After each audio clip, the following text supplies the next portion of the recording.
মাটি থেকে সরে গেছে। অতএব সারা পৃথিবীতে আগামী দিনে কালেমার বিজয় হবে ইনশাআল্লাহ, ইসলামের বিজয় হবে ইনশাআল্লাহ।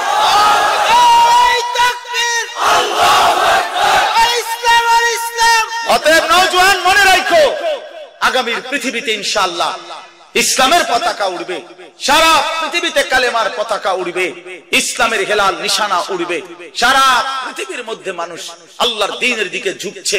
আমার বাংলাদেশেও আলহামদুলিল্লাহ সর্বত্র মাদ্রাসা, আল্লাহর কোরআন পড়ানো হচ্ছে।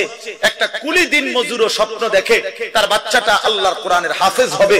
সমাজের উচ্চ পদস্থ একেবারে বিত্তশালী ব্যক্তিরাও এখন স্বপ্ন দেখে ছেলেটা হাফেজে কোরআন হবে। অতএব এটাই প্রমাণ করে আগামীর পৃথিবী, আগামীর বাংলাদেশও কোরআনের বাংলাদেশ। এই পর্যন্ত কোরআনুল কারীমের মাধ্যমে হাফেজে কোরআন যতবার বিশ্ববিজয়ী হয়েছে, বাংলাদেশে আর কোন ইস্যুতে বিশ্ববিজয়ী হয় নাই এতবার। অতএব সবকিছু ছাপিয়ে কোরআনের আওয়াজে বাংলাদেশ সারা পৃথিবীকে তাক লাগায় দিছে। অতএব এটাই প্রমাণ করে আগামীর বাংলাদেশে কোরআনের পতাকা উড়বে ইনশাআল্লাহ। অতএব তুমি নষ্ট হইও না, চরিত্রহীন হইও না, এই মোবাইল টিপা বেডি চাইয়া হায়াত নষ্ট কইরো না। আমি বললাম কাটসাট কথা, হুদাই এই মোবাইল নারী ছবি এত আকাম মানুষ করে না। এত বেডি তোমার দরকার নাই, তোমার একজন হালাল স্ত্রী দরকার। খোদার কসম এটা আল্লাহ মিলাই দিবে। মিলবে না, এটা মিলেই যাবে, নির্দিষ্ট সময়ে মিলেই যাবে, একটু সবর করলেই হয়। এই বছর যে 8 পড়ে, হ্যাঁ এইবার যে ক্লাস 8 পড়ে তারে বলেন না এই বছর এসএসসিটা দিয়ে লাইতে, কেন কি করতে হইব? একটু অপেক্ষা করতে হইব।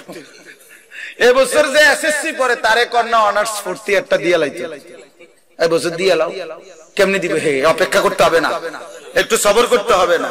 তো তাহলে এর জন্য একটু সবর করো, হালাল চাহিদা পূরণ হয়ে যাবে ইনশাআল্লাহ। এজন্য চরিত্রহীন না হই, লম্পট না হই, নিজের আখলাক নষ্ট না করি। আল্লাহ আমাদেরকে তৌফিক দান করেন, কবুল করেন। আপনারা শুনতে থাকেন, উলামায়ে কেরাম নসিহত করবেন ধারাবাহিক। আল্লাহ তাআলা এই মাহফিল, এই মাদ্রাসা, এলাকাবাসীর এই সুন্দর আয়োজনের মধ্যে ভরপুর বরকত দান করেন, আমিন। দয়া করে উঠেন না, উঠেন। আমি মুসাফা করব না কারো সাথে, উঠলে হইতো। আমি বললাম আমার তাড়া আছে, অনুরোধ করছি আমি। আল্লাহ তাআলা আমাদের সবাইকে তৌফিক দান